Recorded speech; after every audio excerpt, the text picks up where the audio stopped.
te disons merci, Seigneur. Et Merci. Papa, nous faisons Oh, ensemble à ces Seigneur, nous mots. te disons merci. Nous te donnons Préparez. toute la gloire, nous te donnons toute l'adoration. Toi qui les mérites, éternel Dieu. Seigneur, merci encore pour ce temps. Merci encore pour mes soeurs qui sont connectées dans la conférence, dans les Skype. Nous te disons merci de nous avoir protégés, de nous avoir disposés pour ce programme, notre formation de femmes, l'enseignement de femmes, comme nous avons l'habitude de le faire chaque jeudi. Éternel, aujourd'hui encore, tu nous as gardés, tu as disposé de ces temps. Nous te sommes infiniment reconnaissants, Éternel. Nous voulons, Yahweh, te dédier ces moments. Nous voulons, Seigneur, que tu règnes à maître absolu. Nous voulons, Seigneur, éternel et Dieu, que tu prennes le contrôle de ces programmes du début à la fin. Nous ramenons nos pensées captives à l'obéissance de ta parole. Nous invoquons ton règne, Seigneur mon Dieu. Ô éternel, viens Jésus, viens régner au milieu de nous. Viens prendre la place du roi. Viens prendre la place du maître. Nous voulons diminuer. Nous voulons disparaître. Nous voulons que toi, tu puisses te glorifier au travers de ces programmes. Alléluia. Alléluia. Oh, gloire à Jésus-Christ de Nazareth. Tu es digne de recevoir la louange. Tu es digne de recevoir la gloire. Mon âme t'est bénie. Alléluia. Gloire et louange à toi, Seigneur Jésus-Christ. Gloire et louange à toi, Seigneur Jésus-Christ. Bien-aimés, nous allons encore faire la prière d'autorité. Nous allons détruire tout ce que l'ennemi a prévu contre ce programme.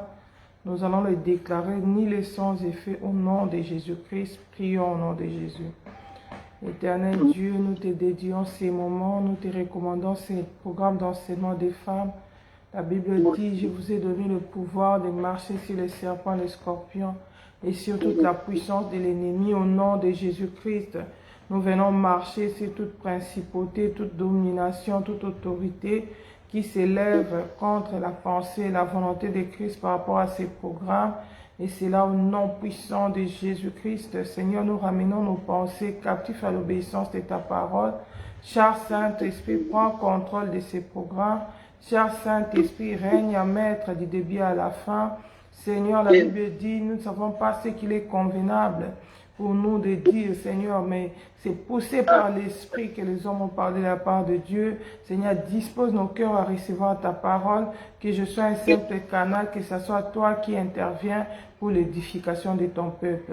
Sois béni à jamais, au nom puissant de Jésus-Christ, notre Seigneur et notre Sauveur, nous disons Amen. Amen.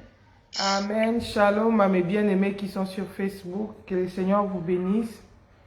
Pour les mamans qui ne savent pas, on est dans Facebook. Donc, vous pouvez aussi faire un tour pour partager, pour que les autres sachent qu'on est là. Je sais que nos horaires sont un peu compliqués, mais que Dieu soit loué. Donc, voilà, là, j'ai mis un thème, le thème que nous allons partager aujourd'hui. J'ai dit Jésus-Christ, la solution à nos problèmes financiers. Jésus-Christ est la solution à nos problèmes financiers. Bien-aimés, le monde entier va mal. Nous passons des moments de crise, des moments de ceci, cela. On entend toujours des gens qui nous disent « Ah, c'est suite à la pandémie. Ah, c'est suite à ceci, cela. Oh, c'est le temps de la fin. Les temps sont devenus compliqués. » Et pendant ces temps qui sont devenus compliqués, beaucoup d'enfants de Dieu sont aussi entrés se retrouvent dans beaucoup de difficultés financières, se retrouvent dans beaucoup de problèmes financiers. Et d'autres pensent que Dieu ne les aime pas parce qu'ils se retrouvent dans cette situation-là. Dieu les a abandonnés. Et il y a d'autres qui commencent à décourager, qui commencent à penser que c'est impossible de craindre Dieu et de trouver des solutions à leurs problèmes financiers. Qu'il faut seulement qu'ils recourent à la magouille, qu'ils recourent à la compromission, qu'ils recourent au péché pour qu'ils puissent être bénis. Mais aujourd'hui, nous voulons partager par la lumière de la parole, voir nous qui sommes les enfants de Dieu, nous, toi maman, servante de Dieu, quand ça arrive dans ta vie, quand ces difficultés arrivent, comment tu dois procéder, quelle est la volonté de Dieu pour toi par rapport à cette situation qui arrive, la volonté de Dieu pour toi, que le Seigneur nous fasse grâce. Est-ce que nous devons toujours réagir dans le monde? D'autres personnes, quand il est dans des moments difficiles, quand il traverse des moments difficiles, c'est l'occasion pour lui, en tout cas, d'aller dans le péché. C'est l'occasion pour lui de faire n'importe quoi. Mais le Seigneur veut nous faire grâce. Le Seigneur veut nous faire grâce. Le Seigneur veut nous faire grâce. Il veut nous montrer comment, en tant qu'enfants de Dieu, comment, en tant que des personnes qui connaissent le Seigneur, comment nous devons procéder quand nous affrontons des difficultés financières. Shalom, ma soeur Dorcas, sois bénie. Comment nous devons, est-ce que c'est normal dans la vie d'un chrétien qu'il ait aussi à affronter des difficultés financières? Et ça, quand ça arrive, comment nous devons procéder? Quand ça arrive, quelle est la volonté de Dieu pour nous par rapport à cette situation-là? C'est de ça que nous allons parler aujourd'hui. On n'est pas, certes, parce qu'on est chrétien, on n'est pas épargné à des défis financiers, à des problèmes financiers. Est-ce que, quand j'ai des difficultés, moi qui suis enfant de Dieu, comment je dois réagir? Les mondains ont leur manière d'agir. Quand ils affrontent des difficultés financières, ils ont leur manière d'agir. D'autres, nous voyons des gens qui n'ont pas Christ à cause de la souffrance. D'autres sont partis consulter des féticheurs. D'autres sont partis dans la magie. D'autres sont devenus des voleurs, des braqueurs. D'autres sont allés vendre leur corps dans l'impudicité. D'autres, il y a beaucoup de choses qui se passent dans le monde. Mais nous, en tant qu'enfants de Dieu, moi, en tant que servant de Dieu, en tant qu'une sœur qui espère le retour de Christ, quand ça m'arrive, comment je dois procéder? Je ne peux pas me comporter comme les mondains. Moi, j'ai toujours l'habitude de dire qu'un enfant de Dieu, il est différent d'un mondain. Pourquoi? Parce que les gens du monde, ils n'ont point de secours. Mais nous, nous avons un secours qui ne manque pas dans la détresse. Jésus-Christ de Nazareth. C'est notre secours. Nous ne sommes pas seuls dans nos défis. Nous ne sommes pas seuls devant nos combats. Nous ne sommes pas seuls devant nos problèmes. Nous avons un Dieu à nos côtés qui est capable de donner la solution à tous nos problèmes. Mais le problème, c'est de comment procéder. Comment procéder? Parce qu'aujourd'hui, on remarque que beaucoup d'enfants de Dieu, ils ont vendu les droits d'aînesse comme Ésaü. La Bible dit, Ésaü, quand il avait faim, son frère venait du champ, il lui a tendu un piège. Il a dit, oui, je veux bien te donner ma nourriture. Son frère lui a dit, je vais bien te donner ma nourriture. Lui qui venait de son travail, qui était épuisé, mais à condition que tu me vendes ton droit d'aînesse. Lui, en tant qu'enfant de Dieu, il n'a même pas réfléchi. Il n'a même pas pensé à la parole de Dieu. Shalom, ma soeur Gloria. Shalom, maman Nissi. Shalom, soeur Lucrèce. Shalom, soeur Johanna. Shalom, maman Fifi. Shalom, maman Marie. Donc, les autres qui vont venir après, je dis déjà des shalom, parce que je ne veux plus arrêter pour dire shalom. Parce que là, on entre déjà dans la parole de Dieu. Gloire à Jésus. Donc, j'étais en train de dire, tu vois, beaucoup d'enfants de Dieu vendent aujourd'hui le droit d'aînesse parce qu'ils manquent de l'argent.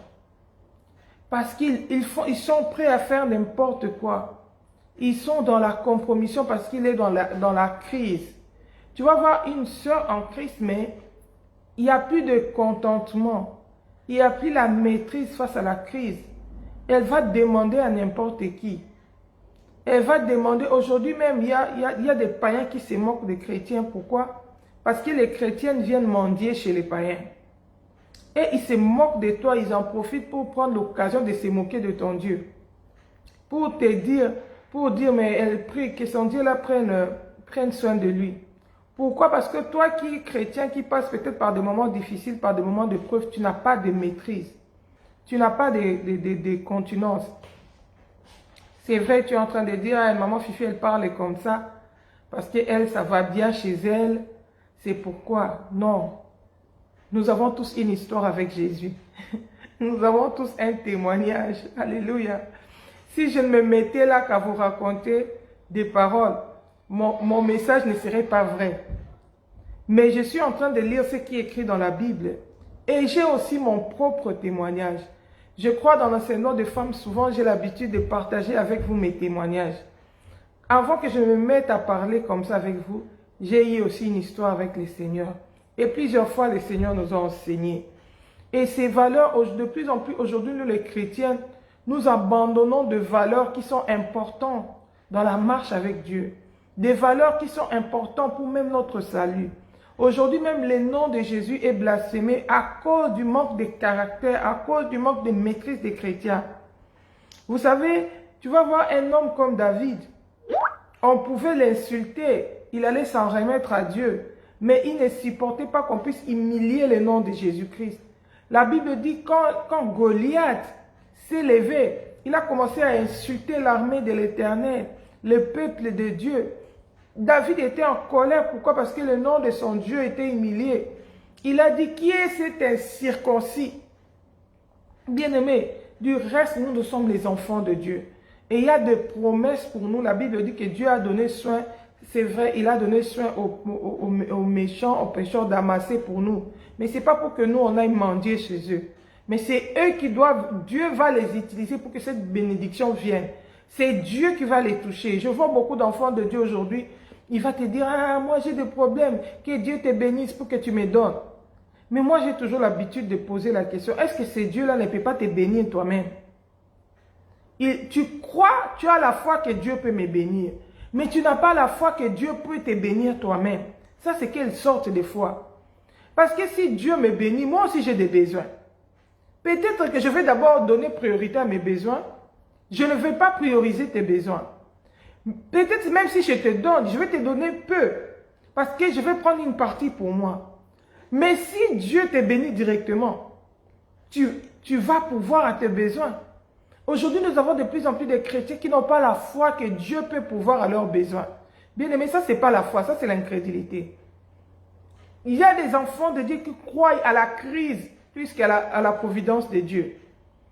Il est vraiment certain que oui, si les temps sont difficiles, que ça ne va pas aller, que ça ne va pas aller. Surtout, nos bien-aimés qui se retrouvent en Afrique. Quand Jésus disait, quand je reviendrai, t'ouvrirai encore la foi sur la terre, il disait vrai. Tu vas voir quelqu'un qui ne croit pas que Dieu, pour que Dieu bénisse quelqu'un, il faut qu'il soit en Europe. Mais les gens de l'Europe ou de l'Occident vous diront aussi qu'il y en a aussi qui souffrent. Ils doivent aussi s'en remettre à Dieu pour que Dieu puisse pouvoir à leurs besoins.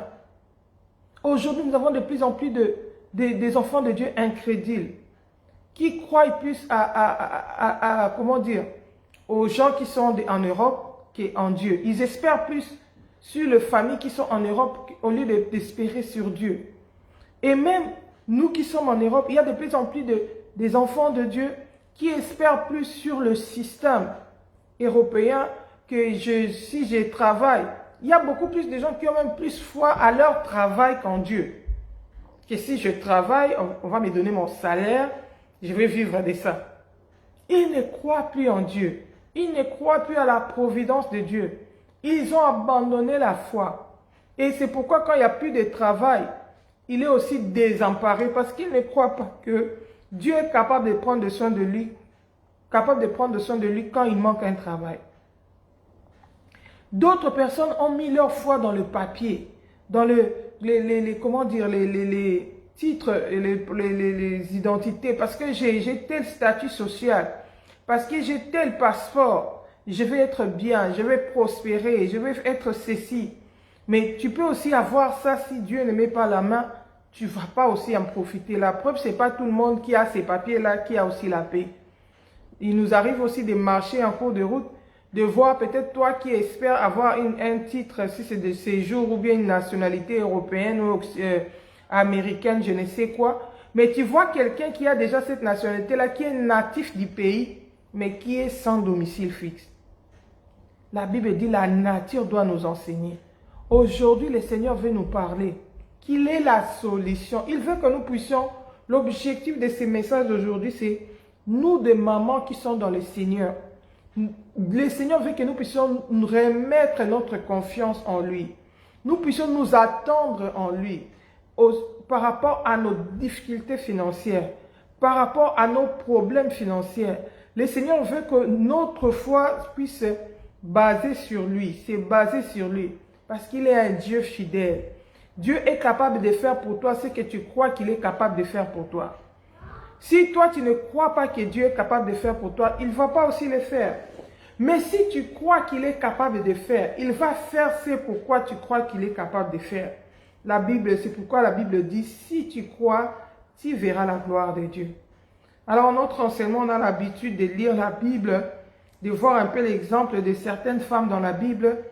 Après, nous allons aussi avoir les témoignages des mamans Fifi aussi, par rapport à cet enseignement ici.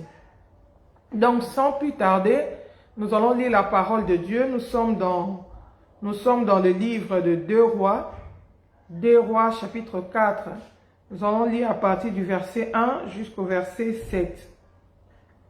Je lis au nom de Jésus-Christ. La Bible dit ceci. Une femme d'entre les femmes des fils de prophètes cria à Élisée en disant, « Ton serviteur, mon mari, est mort, et tu sais que ton serviteur craignait l'Éternel. Or, le créancier est venu pour prendre mes 2 enfants.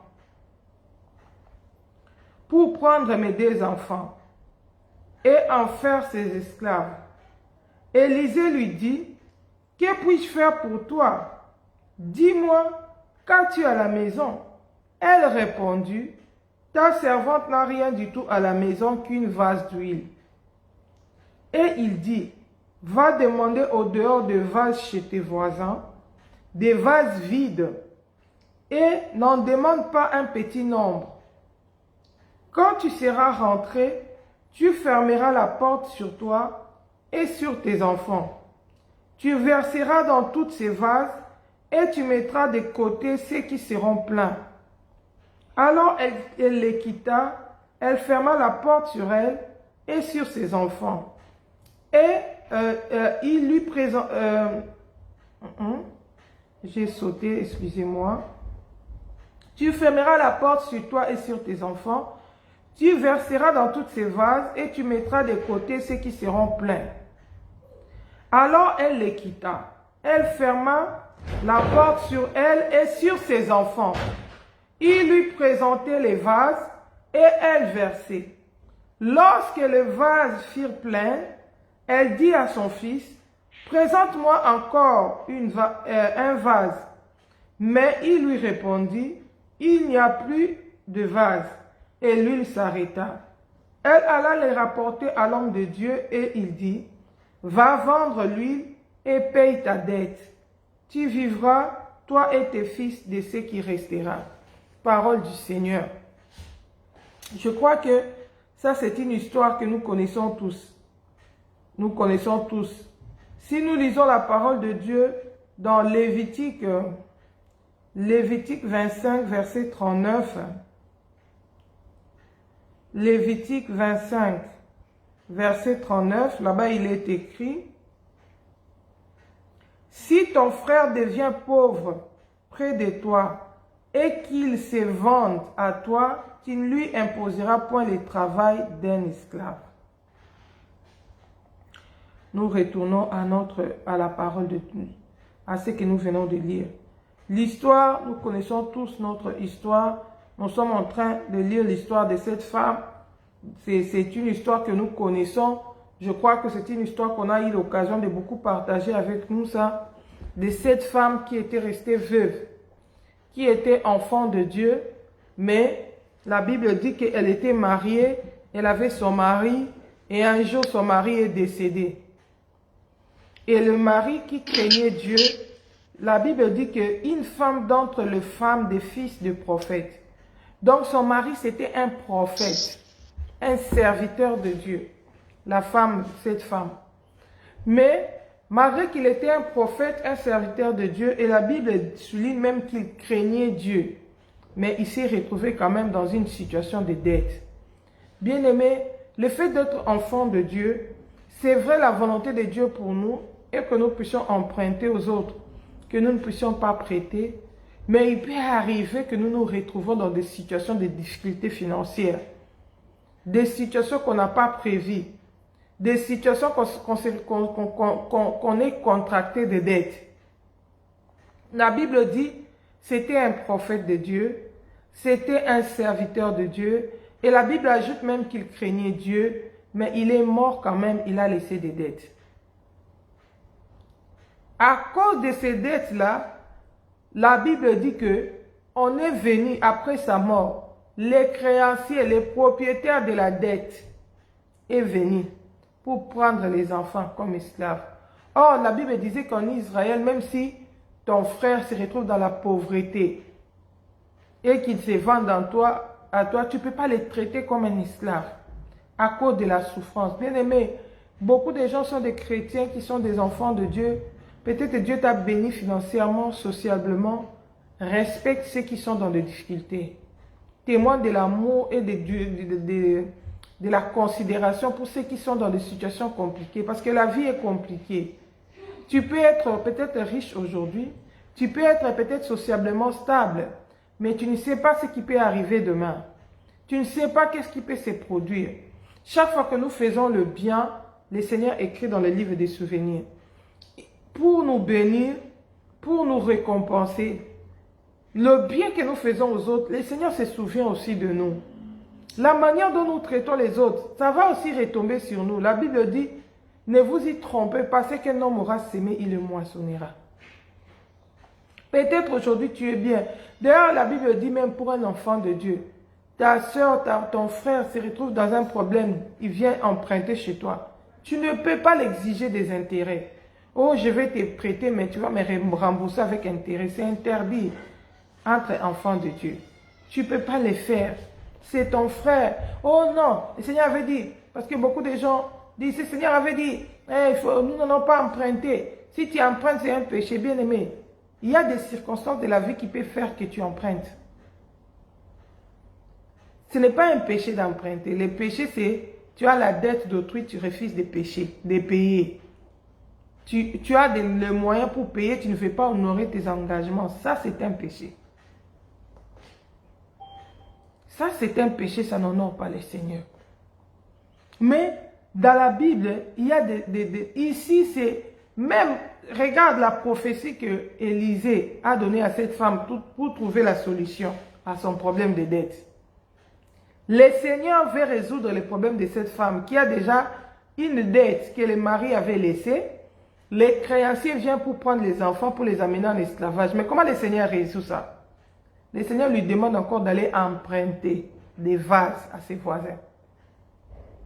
Parce que nous, les gens qui sont dans la sainteté ici, des fois on parle vite. Mais n'oublions pas que la parole de Dieu, c'est une épée à double tranchante. Quand ça dit ça, de ce côté-ci ça parle, de ce côté-là aussi ça parle. Il faut bien vérifier les Écritures. Avant d'être prétentieux, avant de venir vite parler. Avant d'aller vite condamner. Parce que peut-être tu ne t'es pas retrouvé dans cette situation-là. Une autre personne peut se retrouver que son enfant est malade, on doit lui faire une intervention chirurgicale, il n'a pas l'argent, il vient t'emprunter, il va emprunter. Oh, lui aussi, pourquoi il a emprunté? Non, ça doit intervenir, il doit payer l'argent, il n'a pas les moyens, c'est normal qu'il aille emprunter. Ça devient un péché quand après avoir reçu l'argent, après la dette d'autrui, tu ne veux pas payer, tu ne veux pas honorer tes engagements. Là, c'est mauvais, là, c'est péché devant le Seigneur. Ici, l'homme de Dieu lui dit, Élisée lui dit, que puis-je faire pour toi? Dis-moi, qu'as-tu à la maison? Elle répondit, ta servante n'a rien du tout à la maison qu'un vase d'huile. Il dit, va demander au dehors des vases chez tes voisins, des vases vides. N'en demande pas un petit nombre. On lui demande d'aller demander encore. Alléluia. Les vases des voisins. Prêtez-moi vos vases, j'en ai besoin. On lui donne les vases. Elle vient encore. Les miracles passent par ces canaux-là. Dieu multiplie l'huile qu'elle avait, mais elle manquait des vases. Elle devait aller emprunter des vases chez ses voisins. Elle devait aller demander des vases chez ses voisins.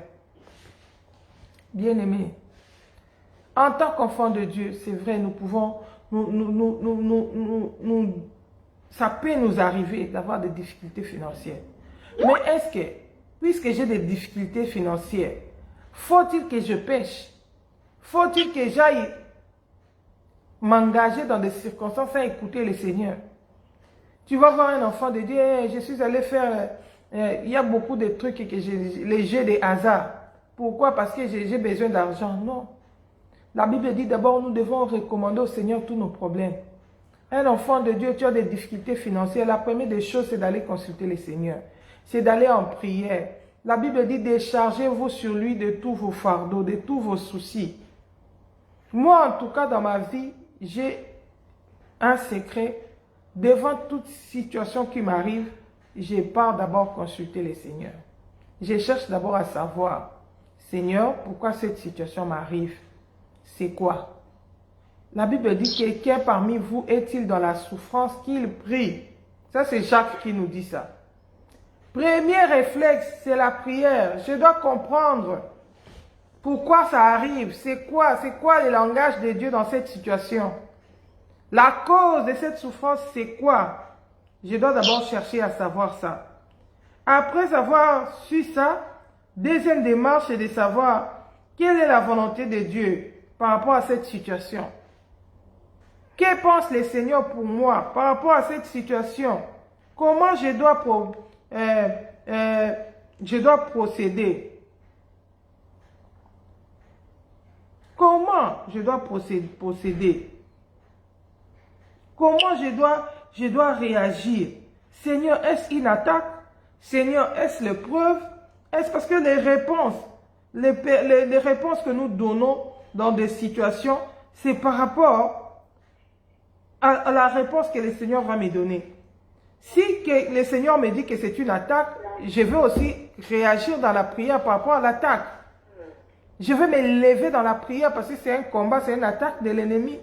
La Bible dit, résistez au diable, il fuira loin de vous. Je comprends que c'est une attaque, je vais résister dans la prière. Le diable veut m'attaquer, je vais prier. Mais si c'est une épreuve, le Seigneur me fait passer par là pour me briser. L'épreuve, on rend grâce à Dieu et on en dit. On n'esquive pas l'épreuve. On n'esquive pas l'épreuve. Parce que l'épreuve, Dieu nous fait passer par là pour nous briser. Et c'est Dieu qui décide quand il trouve qu'on a compris la leçon. Et c'est alors, c'est à ces moments-là que Dieu maintenant va nous faire passer à une autre étape. C'est pas à toi de dire, Seigneur, change-moi cette épreuve-là. Fais-moi passer directement à une autre étape. Non, c'est Dieu qui décide. Là, ça te demande de la patience. Tu dois patienter. Tu dois supporter patiemment les épreuves. Devant tout problème, le réflexe d'un enfant de Dieu, c'est la prière. Cherchez le Seigneur, cherchez à comprendre c'est quoi, quelle est la cause de ma souffrance, d'où me viennent ces difficultés financières. Cette femme avait compris la cause. La cause, c'était les dettes que son mari l'avait laissées. C'est ce qui a fait qu'on vienne maintenant chercher ses enfants pour qu'ils deviennent des esclaves. Bien-aimés, combien de fois aussi, aujourd'hui, il y a des problèmes. Aujourd'hui, peut-être, nous parlons peut-être des problèmes financiers. Mais combien de fois aussi, il y a des problèmes, pas seulement financiers, d'autres ordres aussi. Il y a le bruit, je ne sais pas, ça vient d'où? Oh là là.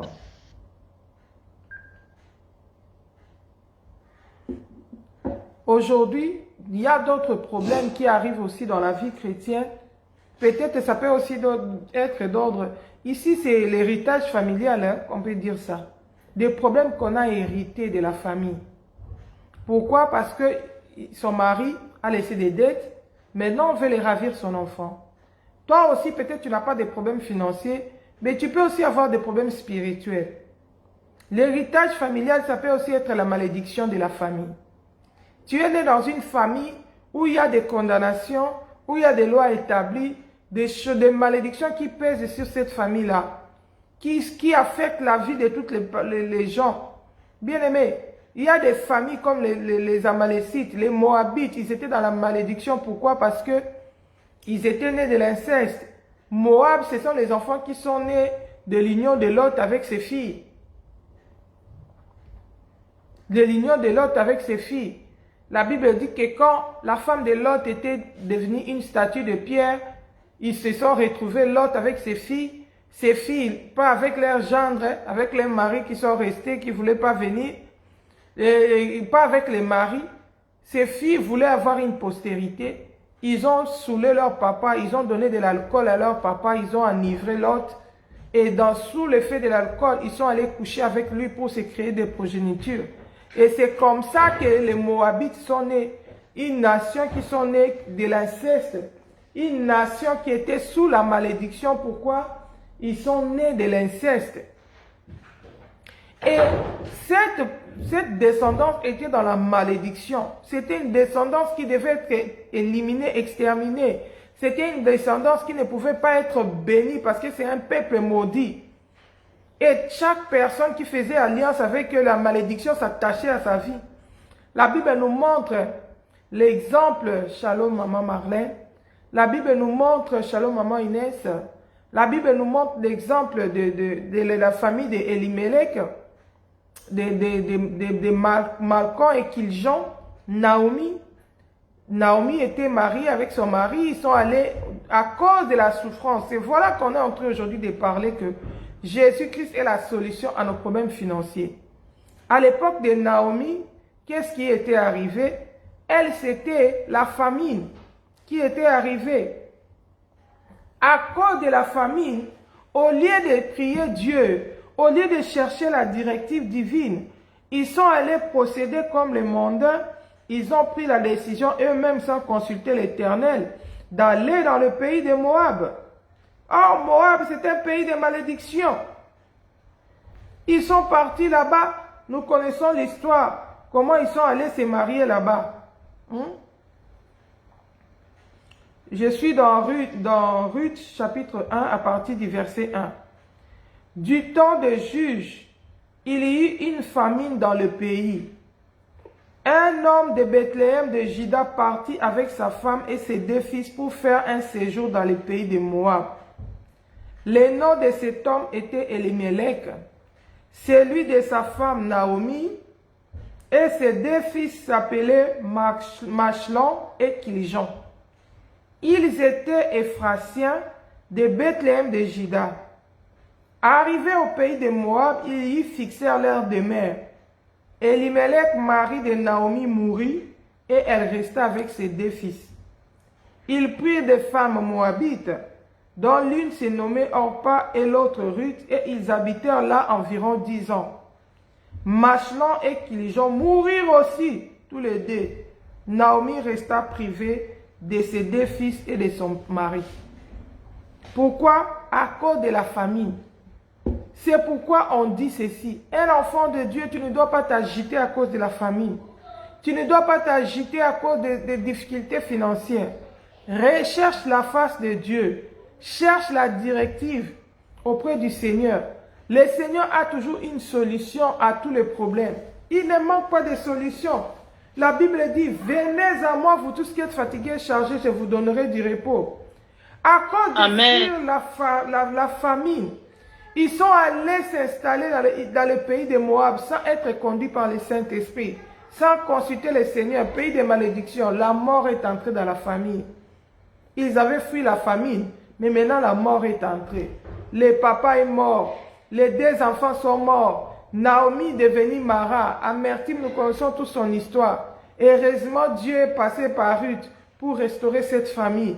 Parce que Ruth a choisi d'aller vers Bethléem, la maison du pain. Elle a choisi de retourner, d'aller vers l'Éternel. Elle a compris que sa nation était une nation maudite, sous la malédiction. Elle a voulu que le Dieu de Naomi devienne son Dieu. Naomi qui avait un vrai Dieu, mais qui ne connaissait pas la valeur de son Dieu. Il s'est comporté comme une païenne.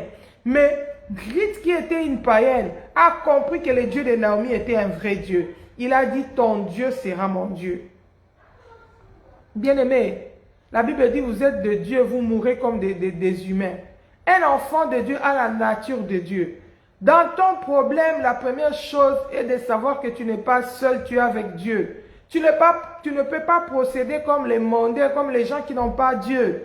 Tu as un Dieu à tes côtés. Tu dois recommander ton sort à l'Éternel. La Bible dit, faites connaître à Dieu vos besoins par des prières, par des supplications.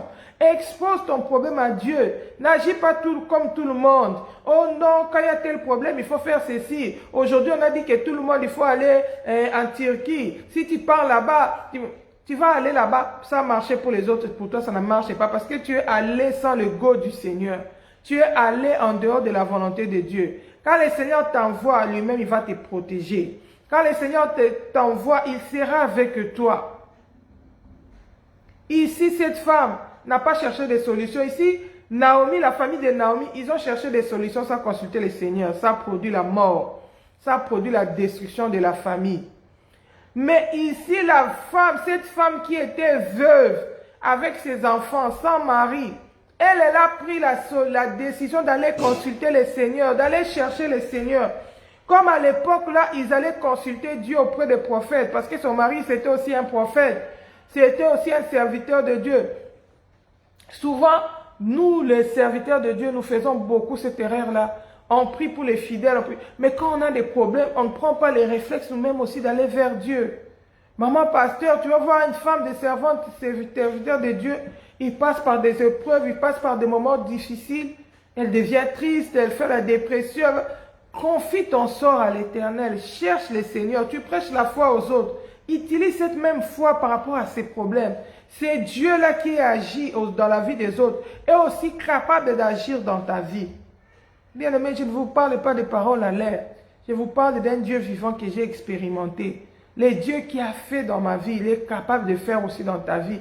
Mais si tu apprends à les chercher, si tu apprends à les faire confiance, d'autres personnes, ils font confiance en Dieu seulement pour certains problèmes. Mais pour les problèmes financiers, Dieu n'est pas capable de résoudre ça pour lui. C'est pas étonnant parce que tu sais aussi que tu voles la dîme de Dieu, tu voles les offrandes. Ah, je n'imagine pas que Dieu va résoudre mon problème. Non. Il t'accueille les bras ouverts. Viens à lui avec un cœur sincère. Expose ton problème devant le Seigneur. La Bible dit, le prophète Élisée a dit à cette femme, il n'a pas dit, toi, comment lui un serviteur de Dieu, il a des dettes. Il n'est pas allé calomnier. Comment lui un serviteur de Dieu, il est mort, il a laissé des dettes. Non.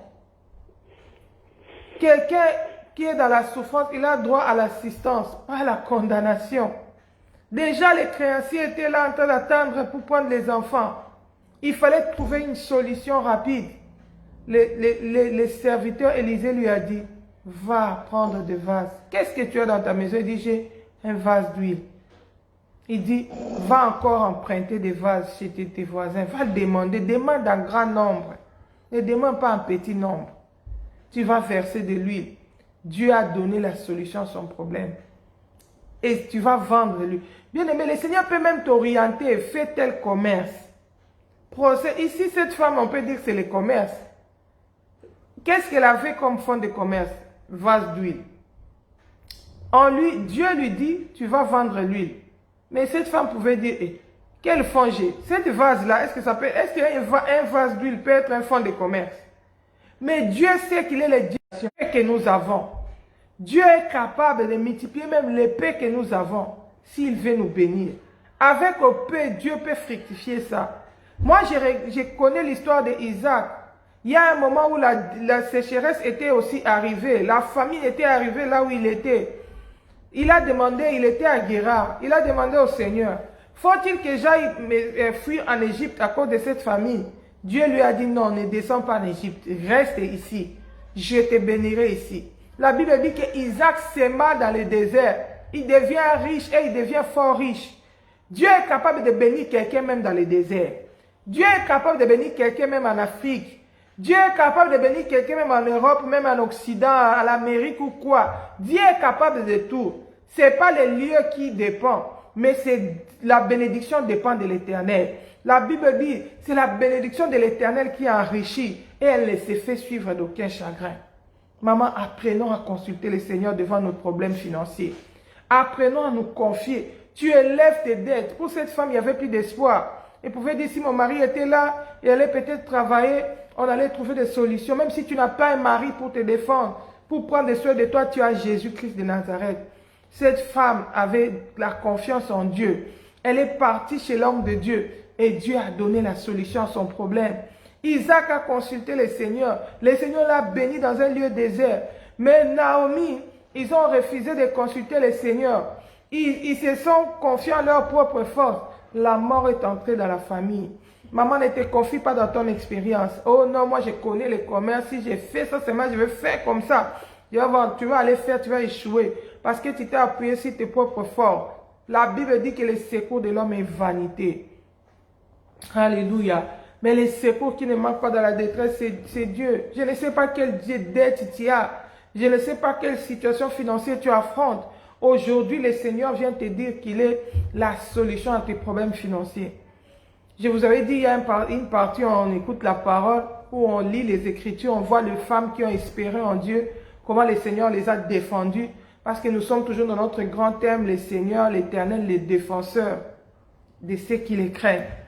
Ses serviteurs craignaient Dieu malgré qu'il était déjà mort, il n'était pas là. Mais le Seigneur a défendu sa famille.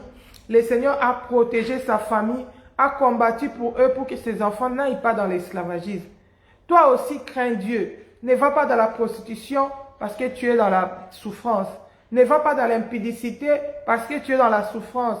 Ne dis pas que j'abandonne la crainte de Dieu parce que tu es dans la souffrance. Bien-aimé, je vais vous donner mon témoignage. J'ai des témoignages. Le premier témoignage, c'était quand j'étais jeune fille. Il y a eu un moment où le Seigneur m'avait fait passer par le désert, par les brisements. C'était des moments difficiles pour moi.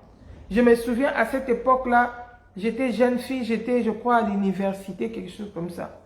Mais c'était difficile, pourquoi? J'ai manqué même les habits. Je me souviens, à l'époque, je pouvais avoir, je n'ai fils que 3 pannes. Mais ces 3 pannes-là, c'était même pas aussi de bonne qualité. Ce sont des pannes que quand tu laves beaucoup, ça perd l'éclat, ça perd la couleur et tout ça. Et quelques t-shirts. C'était compliqué pour moi. Je manquais même, je n'avais même pas de sac. Je me souviens, j'ai porté un petit sac là qui était déchiré. Donc quelqu'un qui avait fait passer une lame de rasoir qui avait coupé ce sac là. Mais je les portais quand même parce que je n'avais pas d'autres. Il m'est arrivé même de manquer même des sous-vêtements. Je me souviens, j'avais même des sous-vêtements. Tu vois, les sous-vêtements sont déjà déchirés, mais tu attaches ça pour porter ça. Mais entre-temps, j'étais jeune fille, j'avais des besoins.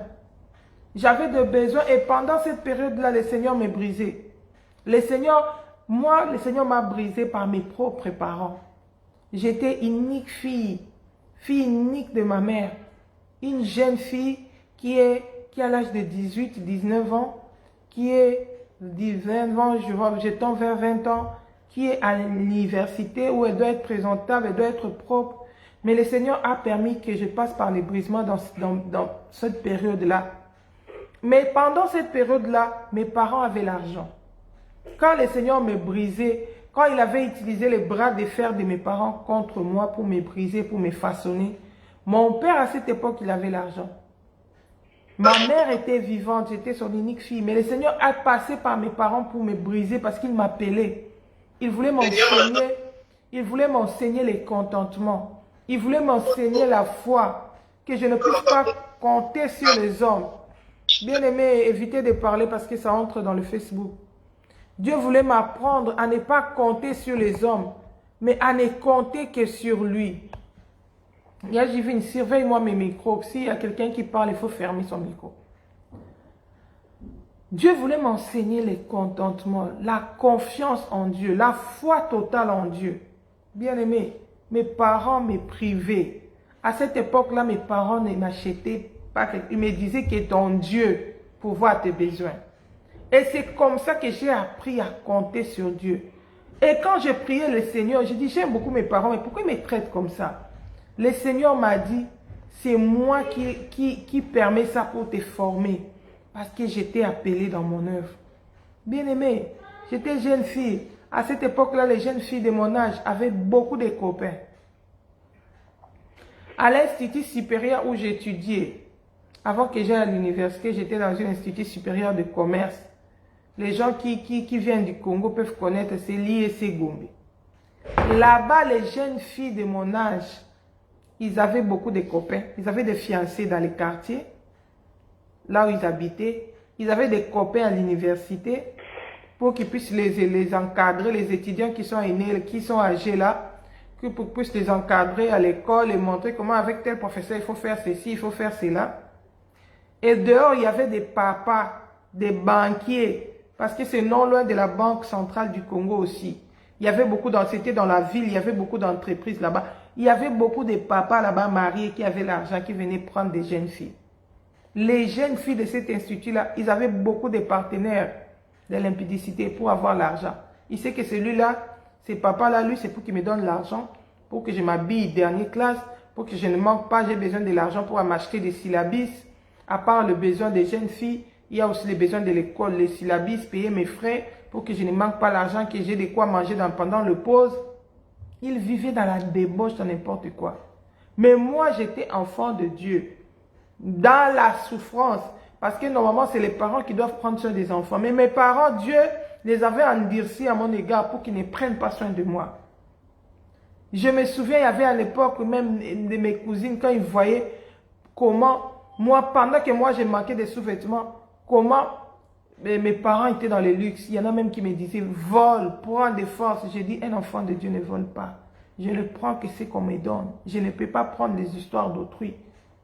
Bien-aimé, j'ai craint le Seigneur. Et le Seigneur a commencé à m'inspirer. Comment je devais procéder pour avoir ne fût-ce que le minimum. Bien-aimé, j'étais à l'université. J'ai commencé à vendre des cacahuètes qu'on mélange avec des sucres. J'ai vendu ça à l'Institut supérieur pour ne fût-ce qu'avoir de l'argent. Je me souviens, quand j'ai pu avoir un peu d'argent, j'ai changé de commerce. J'ai commencé à vendre maintenant les pains avec les charcuteries à l'école. Pour que je me procure de l'argent, même pour m'acheter même des bandes hygiéniques, pour m'acheter des besoins des jeunes filles. Mais pendant que je le faisais, il y avait des jeunes filles qui allaient avec des hommes pour avoir l'argent. J'ai fait un choix d'obéir au Seigneur. J'ai refusé l'impudicité. J'ai accepté de craindre Dieu. Je n'étais pas malheureuse. J'étais dans la joie parce que j'avais connu Christ. Cette joie d'être enfant de Dieu. Cette joie de souffrir pour Christ. Bien-aimé, la Bible dit, Moïse devenu grand, refusa d'être appelé fils de la fille de Pharaon. Il se réjouissait de l'opprobre des Israélites. Il voyait ça comme une... Ah, j'aime la parole de Dieu. J'aime qu'on va lire ça. Où sont les enfants de Dieu qui sont dans la joie, qui sont remplis de l'amour de Christ, qui sont dans la joie d'être enfants de Dieu, qui n'envient pas les biens de... La Bible dit, mieux vaut un peu avec un juste que les richesses des méchants, que les richesses du péché, les richesses qui sentent la mort. Mais comment tu vas vivre dans les contentements si tu envies le monde? Aujourd'hui, beaucoup d'enfants de Dieu, ils sont enfants de Dieu, mais ils ne sont pas contents d'être enfants de Dieu. Ils envient le monde. Ils aimeraient être à la place des mondains. Ils convoitent. C'est pourquoi tu vas voir même les manières de s'habiller, c'est comme les mondains, parce qu'ils convoitent ces mondains-là. Ils veulent être comme eux. Ils courent derrière eux. Ils attendent la première occasion qu'on va lui présenter. Il abandonne le Seigneur. Bien aimé, la vie chrétienne, il faut payer un prix. Il faut payer un prix. Tu dois avoir une histoire personnelle avec le Seigneur. Tu dois avoir un témoignage de ce que le Seigneur t'a fait. Aujourd'hui, je peux témoigner la fidélité de Dieu. Le Seigneur m'a soutenu pendant tous ces moments. Bien aimé, je vous témoigne aujourd'hui. C'était pour que j'ai un habit. Il faut que le Seigneur aille visiter quelqu'un pour lui dire, prends cet habit-là, va donner à Fifi. Parce que je n'avais pas l'argent pour m'acheter des habits. Mais je ne suis pas allé dans la débauche pour ça. Je ne suis pas allé voler pour ça. Aujourd'hui, beaucoup d'enfants de Dieu vivent dans les mensonges. On lui donne l'argent. À cette époque-là, mon papa avait l'argent. Il s'amenait dans notre maison avec des sacs d'argent. Vous savez, on habitait le Congo à l'époque-là. La monnaie congolaise n'a pas beaucoup de valeur. Il y a beaucoup de billets, mais qui ont peu de valeur. Donc, on se promène avec, quand quelqu'un a l'argent, il se promène avec des sacs d'argent. Mon papa venait avec des sacs d'argent à la maison. Et quand il vient avec ça, il nous envoyait pour aller faire l'échange, pour changer des devises, pour changer en dollars. Parce que beaucoup d'argent paie des valeurs, mieux vaut avoir quelques billets en dollars. Et quand il nous donnait pour aller changer ça, quand il donnait à mes frères pour aller changer, il mentait mon père, il trichait sur les taux pour se retirer des sous. Mais moi, puisque je craignais Dieu, malgré qu'on me traite comme ça, on me prive l'argent. Mais je pars, je lui donne la totalité de son argent. Pourquoi? À cause de la crainte de Dieu. C'était ma joie d'obéir au Seigneur. J'aimais le Seigneur de tout mon cœur. Je ne peux pas m'essuyer, je ne peux pas désobéir au Seigneur à cause de l'argent périssable qui conduit en enfer. La Bible dit l'amour de l'argent, c'est la racine de tous les maux. Aujourd'hui, beaucoup d'enfants, ils prient de Dieu, ils prient, mais l'amour de l'argent, au point de vendre leur âme à cause de l'argent. Elle est sœur en Christ, elle prie à l'église, mais elle sort avec des hommes à cause de l'argent. Si tu lui dis, je veux vivre comment? J'ai besoin de l'argent. Nous servons un Dieu qui est capable de nous prendre en charge.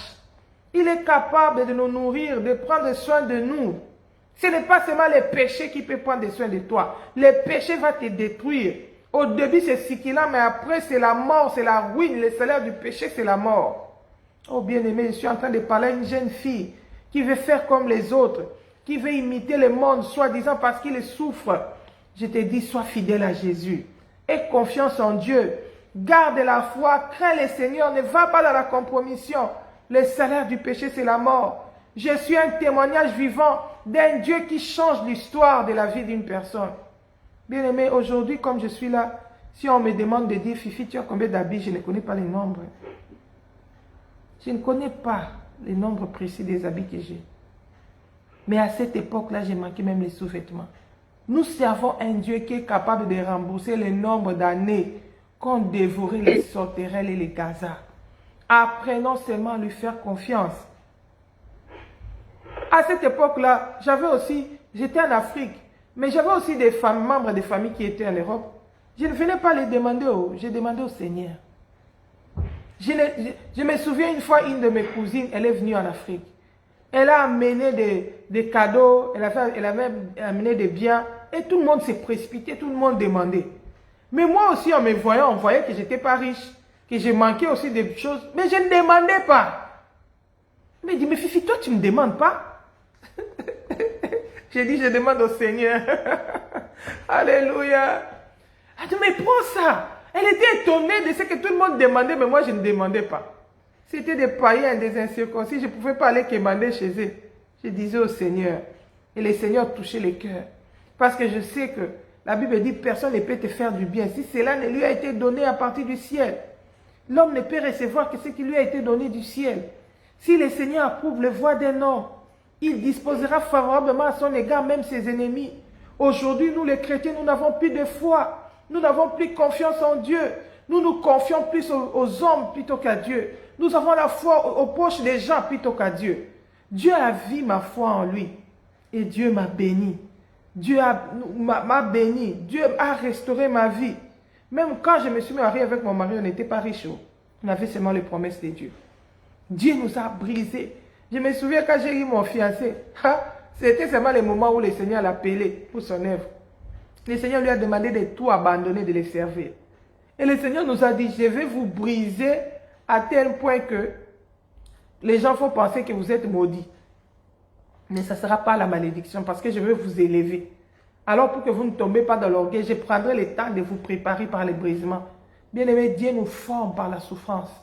Peut-être tu te demandes pourquoi mon brisement, ça prend beaucoup de temps. Pourquoi ma souffrance, ça tarde. Peut-être Dieu est en train de t'enseigner la patience. Ce sont des armes qui vont t'aider plus tard dans la vie. Bien-aimé, nous sommes passés par ces brisements-là. Si je vous raconte mon histoire, je ne vais pas finir. Mon fiancé, quand nous sommes rencontrés, quand on se sépare comme ça, le pasteur Bienvenu que vous connaissez là, quand il était mon fiancé, frère Bienvenu. Il est mon fiancé, mais quand on s'est connus, il vendait encore, il faisait ses commerces, il pouvait me donner facilement, prends même $5, paye les transports. Dieu l'a appelé directement, il dit, tu abandonnes tout. Donc, plus de revenus, plus d'argent. Vous êtes fiancé. À la maison, tu ne reçois pas. Chez les fiancés aussi, tu ne reçois pas. Au contraire, c'est moi encore qui prenais mon argent de pain que je vendais à l'université. Là, j'avais déjà quitté l'institut supérieur. Je me suis retrouvé à l'université protestante au Congo. Mes pains que je vendais à l'école, là, avec mes charcuteries, mes petits bénéfices, je devais encore lui donner, payer les transports. Je connaissais la volonté de Dieu. Où sont ces enfants de Dieu qui recherchent la volonté de Dieu, qui ont confiance en Dieu? Quand j'ai aimé mon mari, il n'avait pas de millions. Il était pauvre, il n'avait pas d'argent. On n'avait que les promesses de Dieu. Le Seigneur nous montrait notre avenir. Le Seigneur nous montrait les visions de ce qu'on sera. Quand je disais au Seigneur, Seigneur, chez nous, on ne va pas l'accepter. Regarde comment il est. Le Seigneur me dit, ça c'est aujourd'hui. Regarde comment il sera demain. Le Seigneur m'ouvre les yeux. On marchait par rapport à la foi. Le Seigneur veut restaurer la foi d'un enfant de Dieu aujourd'hui. Où est la foi authentique des enfants de Dieu? Aujourd'hui, tu envies les gens. Tu ne connais pas les chemins par lesquels ils sont passés. Bien-aimé, Dieu a permis qu'on puisse se marier seulement dans des déserts comme ça. Même quand on s'est marié là, on n'avait toujours pas l'argent. On s'est même marié dans les miracles de Dieu. Alléluia. Dieu a permis qu'on se marie comme ça. Mais quand on s'est marié, Dieu a dit, bon, la grande mission va commencer. J'ouvre maintenant la porte du voyage. Bien-aimé, quand on est arrivé en Europe ici, quand le Seigneur a commencé à nous bénir, on a commencé à négliger la foi. On a commencé à s'habituer au système. Que chaque telle date, je vais recevoir mon argent. On a commencé à se confier sur le système. Parce qu'en Europe aussi, on avait fait beaucoup de temps sans papier. Beaucoup de temps dans l'école du Seigneur. Mais quand le Seigneur a stabilisé notre situation sociale, on a commencé à avoir des projets. Le Seigneur dit, arrêtez, pliez bagages. Je vous envoie en Belgique. Bien aimé, j'arrive en Belgique. J'ai quitté ma maison en Hollande. En Belgique, j'ai dormi dans la maison d'autrui. On m'a logé dans une chambre. Dans une chambre. J'avais même pas de lit. J'ai dormi dans les matelas par terre. Avec mon bébé de 6 mois. Et cette chambre-là n'était même pas convenablement chauffée. Nous sommes plusieurs fois tombés malades. Dieu a commencé à nous briser. Dieu a commencé à... Après, Dieu a permis qu'on prenne une maison, que mon mari me rejoigne avec les enfants. Nous sommes allés là-bas. Dieu a permis qu'on fasse 10 mois dans ces pays, sans revenu, sans assistance sociale, sans argent des enfants, rien du tout. Je suis allé crier au Seigneur. Seigneur, c'est quoi ça? Comme cette femme a crié, la femme des prophètes. Seigneur, c'est quoi ça encore cette situation? Ça vient encore d'où ça? J'ai demandé au Seigneur, Seigneur, ça arrive aussi de faire passer une personne en Europe au désert avec 5 enfants. Ça revenu. Nous allons vivre comment? Il y a même des gens qui commençaient à nous dire, mais de toute façon, vous n'avez pas tué quelqu'un en Hollande. Si ça ne va pas, vous pouvez retourner. Là-bas, on va vous prendre en charge. On va vous payer les sociales. Mais Dieu avait dit, allez, la mission de la Hollande, c'est fini, venez en Belgique. Bien aimé, ce n'était pas facile. J'ai posé la question au Seigneur comme d'habitude. Le Seigneur dit, Fifi, tu es revenu dans mon école. C'est moi qui t'ai amené dans cette montagne. Bien aimé, la ville où on vivait là, c'était sur une montagne. C'est moi qui vous ai amené ici pour vous enseigner. Seigneur, on a fait quoi encore? Le Seigneur dit, votre foi là a diminué. Vous avez abandonné la foi authentique. Vous commencez à mettre votre foi dans les systèmes. Vous commencez à vous appuyer sur les systèmes au lieu de vous appuyer sur Dieu. Bien-aimé, le Seigneur dit, toi Fifi, tu sais, chaque date, chaque le 20, tu vas recevoir l'argent de ceci. Outkering, Zor, tout cela, c'est quoi, tous ces trucs-là qu'on nous donnait là. Tu fais tes calculs. J'ai enlevé ta foi dans les systèmes. Je veux que ta foi revienne sur moi. La foi authentique. Je suis un Dieu jaloux. Je veux que tu ne comptes que sur moi. Hey, je dis, Seigneur, pardonne-moi. Oh. Je ne savais pas que ça ne te plaisait pas la manière dont on commençait à vivre.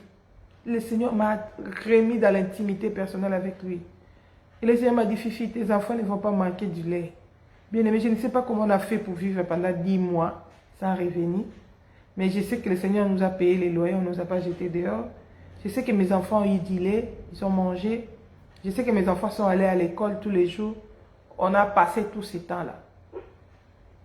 On prenait du temps de la prière. Il y a un moment, ça n'était trop. J'ai laissé mon lit, je suis descendu au salon. J'ai commencé à dormir au salon par terre. J'ai cherché le Seigneur. Le Seigneur me dit, c'est comme ça que je te veux dans ma présence. Retourne dans mon intimité. Je t'ai ôté de la foule pour que tu retournes dans mon écoute. Tu passais ton temps parce que tu étais toujours entouré. Bien aimé, aujourd'hui, je lisais Psaume 39, quelque chose comme ça. David disait, j'étais habitué à sortir en foule avec les gens entourés. Mais maintenant, je suis dans la souffrance, je suis seul. Même ceux-là avec qui j'étais bien avec eux, chichotent dehors. Ils parlent de mal de moi. Je dis, hé Seigneur, toi aussi tu vois ça quand les gens sont humiliés. Tu connais tout, hein. Le Seigneur m'a laissé seul dans sa présence. Il a commencé encore à m'enseigner. Il a commencé à me corriger. Il a commencé à faire des bilans de ma vie. J'ai béni le Seigneur, je l'aime, il est bon.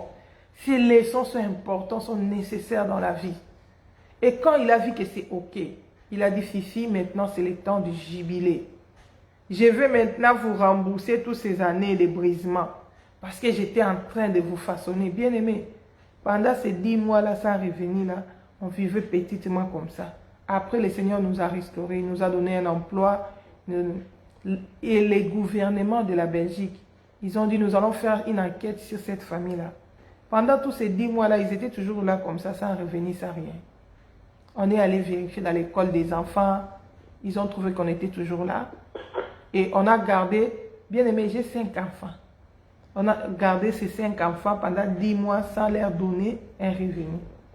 La Belgique a décidé de nous rembourser l'argent de ces 10 mois-là. Et cet argent, le Seigneur nous a dit, allez payer la caution pour vous acheter une maison. Bien aimé, aujourd'hui, je suis propriétaire en Belgique. Je ne suis pas locataire. Je n'avais pas épargné. Je ne vais pas vous mentir ici, j'avais fait les épargnes. Quelle épargne? On trouvait des fiscs pour manger. Mais comme Dieu est Dieu, il est fidèle. Il a glorifié son nom. Bien-aimés, apprenons à faire confiance en Dieu. Apprenons remettons notre foi en Dieu. Ne mettons pas notre foi dans le système. La Bible dit, maudit soit celui qui se confie en l'homme. Jésus est capable de donner la solution à ton problème financier, toi qui m'écoutes, toi qui es désespéré, toi qui trouves que tu n'as plus de solution, tu trouves que ça ne va plus aller, la situation est devenue chaotique. Bien aimé, aucune situation n'est très grave pour le Seigneur. Aucune situation n'est chaotique pour le Seigneur. Il est capable de tout. Il est capable de faire ce que tu crois qu'il peut faire pour toi. À moins que le Seigneur te dise, je te brise, comme il m'avait dit.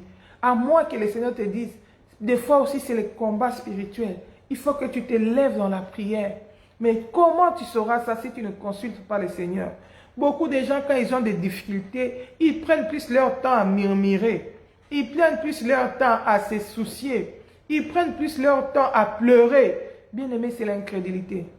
Quand tu crois que quand tu pleures là, le Seigneur va écouter, c'est l'incrédulité. Le Seigneur veut que tu apprennes à lui faire confiance. Que tu sois dans la joie. Que tu lui rendes grâce en toutes circonstances. Quelles que soient les circonstances que tu traverses. Quelles que soient les situations que tu traverses. Que tu apprennes à faire confiance au Seigneur. Voilà, Dieu soit loué.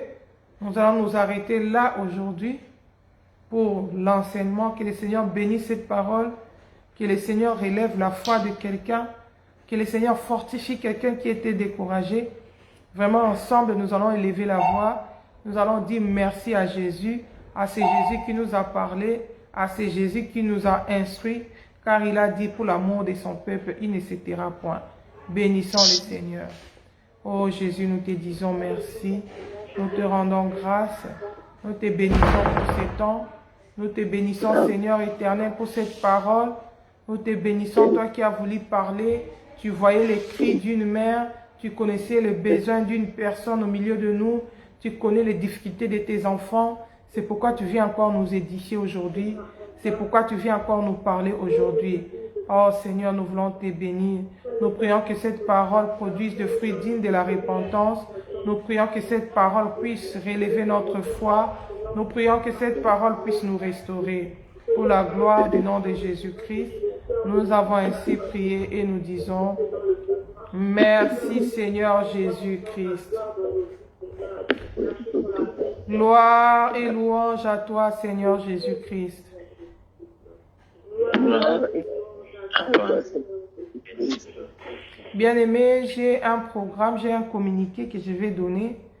J'ai vraiment un enseignement que le Seigneur a déposé dans mon cœur, que nous avons intitulé « Présenter la sainteté », où nous voulons vraiment aller en profondeur, comment une personne qui se sanctifie, comment il doit, qui est dépouillé, comment il peut prendre soin de ses cheveux, comment il peut prendre soin de son visage, comment il peut prendre soin de sa bouche, comment il peut prendre soin de son corps, quelle est la volonté de Dieu pour nous, jusqu'où s'arrêtent les péchés. Nous allons montrer quelques astuces, nous allons montrer quelques produits. Vraiment, c'est un enseignement où nous voulons inviter toutes les femmes. Que ça soit un moment très édifiant. Mais j'ai compté faire ça le samedi à 11h. C'est comme je fais le programme. Et certaines personnes m'ont dit 11h c'est très tôt. Je ne sais pas, qu'est-ce que vous en pensez? Est-ce qu'on peut faire ça le samedi, mais au lieu de 11h, peut-être mettons 16h? 16h, que toutes les mamans invitent d'autres mamans, qu'on en parle, qu'on montre même les produits. On dit ce que le Seigneur a déposé dans notre cœur. Je sais que ce sera des moments de bénédiction, des moments d'édification. Parce que les mamans qui se dépouillent, qui se sanctifient, des fois ils ont du mal. On ne sait pas quoi est péché, quoi n'est pas péché, comment faire, qu'est-ce qu'il ne faut pas faire. Vraiment, nous prenons alors par la grâce de Dieu ce rendez-vous pour ce samedi à 16h. Samedi, on ne sera pas à 11h. Une grâce matinée, préparez-vous. À 16h, connectons-nous tous. Amen. Nous allons partager ça sur Facebook, partager dans des groupes qui s'arrêtent. Nous allons après mettre ça aussi sur YouTube. Que le Seigneur nous fasse grâce pour l'édification de ses enfants. Ce sont des programmes qui ne viennent pas tout le temps. Alors ne rate pas ces programmes. Invite aussi les autres. Je sais que nous ne manquerons pas d'être bénis. Que le Seigneur nous bénisse. Ne perds pas ta foi, relève ta foi. Si Jésus-Christ ne revient pas, on se retrouve pour nos bien-aimés qui nous suivent dans Facebook. Samedi, dis à nos bien-aimés, ça ne sera pas à 11h, ça sera à 16h. À 16h, et nous allons parler de présenter la sainteté. Comment une femme qui est sanctifiée doit se présenter. Comment il doit faire son hygiène corporelle. Comment. Que le Seigneur nous fasse grâce. Soyez bénis. Si Jésus-Christ ne revient pas, on se retrouve le samedi. Pour nos bien-aimés.